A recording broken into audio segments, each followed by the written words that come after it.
చిట్టి చిట్టి బుజ్జాయిలు బాగున్నారా అందరూ? ఈరోజు మీకు చిట్టి కథ చెప్పబోతున్నాను. ఓకేనా? చిట్టి చిట్టి మిరియాలు చెట్టు కింద పోసి పుట్టమన్ను తెచ్చి బొమ్మరిల్లు కట్టి బొమ్మరింట్లో పిల్ల పుడితే బొమ్మ తలకి నూనె లేదు, బొమ్మ బిడ్డ తలకి నెయ్యే లేదు. అల్లవారింటికి మజ్జిగకు వెళితే అల్లవారింటి కుక్క భౌ భౌమన్నది, నా కాలి గజ్జెలు ఘల్లు ఘల్లు మన్నాయి, సంకలోని పిల్ల కేరు కేరు మన్నది. వాన వాన వల్లప్ప చేతులు చాచు చెల్లప్ప, తిరుగు తిరుగు తిమ్మప్ప తిరగాలేను నరసప్ప. ఇప్పుడు కథలోకి వెళ్ళిపోదామా? అనగనగా ఒక ఊరుండేది. ఆ ఊరి పేరు రామాపురం. అందులో ఇద్దరు అన్నదమ్ములు ఉండేవారు. అన్నయ్య పేరు ఉమేషు, తమ్ముడి పేరు సోమేషు. అన్న పెద్దగా మొక్కలు పెట్టుకుంటాడు వాళ్ళ ఇంటి చుట్టూరు అన్నమాట. మొక్కలంటే తెలుసా మీకు? ఇలాంటి బుజ్జి బుజ్జి చిన్న చిన్ని మొక్కలు అలాంటివి పెట్టుకున్నాక చెట్లు కూడా పెడతాడు. ఆ చెట్లు అవన్నీ పెద్దగా అవుతాయి అన్నమాట.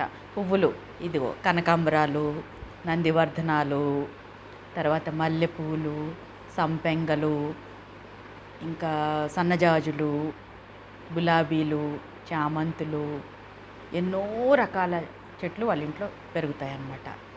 ఆ తర్వాత చెట్లు పళ్ళు కూడా కాస్తాయి వాటికి. మామిడి పళ్ళు, పనస పళ్ళు, నారింజలు, దానిమ్మలు, బత్తాయిలు, ద్రాక్ష, యాపిల్స్, ఇంకా రకరకాల పళ్ళు పండిస్తూ ఉంటాడు. ఒకరోజు తమ్ముడు వస్తాడు వాళ్ళ ఇంటికి. తమ్ముడు పేరేంటి? సోమేషు. వచ్చి, అన్నయ్య మీ ఇంట్లో చాలా బాగా ఉన్నాయి మొక్కలన్నీ, ఈ చెట్లన్నీ, నాకు ఒక మొక్క ఇస్తావా? నేను కూడా మా ఇంట్లో పెట్టుకుంటాను అని అంటాడు. అదే తమ్ముడు, నేను ఇస్తాను, నీకు తీసుకెళ్ళి పెట్టుకో అనేసి అన్నయ్య అంటాడనమాట. ఒక చిన్న మొక్కని, ఇలాంటి బుజ్జి మొక్కని ఇస్తాడనమాట తమ్ముడికి. వెళ్ళి తీసుకెళ్ళి పెట్టుకో అని అంటే వాళ్ళ తమ్ముడు తీసుకెళ్తాడు. వాళ్ళ ఇంట్లో పని వాళ్ళు ఉంటే వాళ్ళకి చెప్తాడు, వెళ్ళి దీన్ని పాతేయండి చెట్టుని, నీళ్లు పోయండి రోజు అనేసి అంటాడనమాట.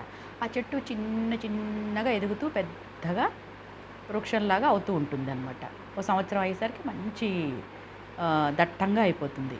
వీడేం చేస్తాడంటే, అక్కడ చాలామంది ఆ దారి వెంట వెళ్తుంటారు కదా, వాళ్ళు ఏమైనా కోసేస్తారేమో ఈ చెట్టుని అనేసి దానికి చిన్నగా గోడ కట్టేస్తాడు. ఆ గోడ కట్టేసరికి ఇది ఇంకొంచెం పెరుగుతుంది, ఇంకా అంటే గోడ కంటే ఎక్కువగా పెరుగుతుంది. అప్పుడు ఏం చేస్తాడంటే ఇంకా పెద్ద గోడ పెట్టేస్తాడు. ఆ గోడ కట్టేసి దానికి మళ్ళీ రూఫ్ కూడా కట్టేస్తాడు. ఇదేమవుతుంది, చెట్టు అప్పటి వరకు ఎదుగుతున్న చెట్టు ఇంకా ఆగిపోతుంది, ఎదగదు, ఇంకా చీడ పట్టేసినట్టు అయిపోతుంది, దానికి బాగా జబ్బు చేసినట్టు అయిపోయేసరికి వీళ్ళ అన్నయ్య దగ్గరికి వస్తాడు సోమేష్. అన్నయ్య, మా చెట్టు ఎదగట్లేదు, ఏమైందో చూడు ఒకసారి అనేసి అంటాడు.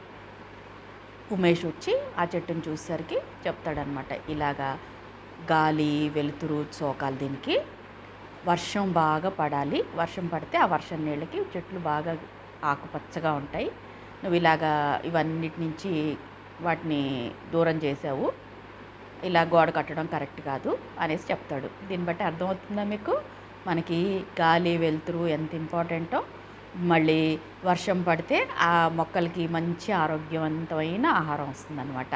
సో ఎప్పుడు కూడా మొక్కలు ఆరు బయట పెరగాలి, ఇలాగ గోడలై కట్టేసి వాటిని బంధించేయకూడదు అనమాట. అర్థమైందా? మళ్ళీ మంచి కథతో మళ్ళీ వారం మళ్ళీ మీ ముందుకు వస్తాను, సరేనా? Okay, thank you.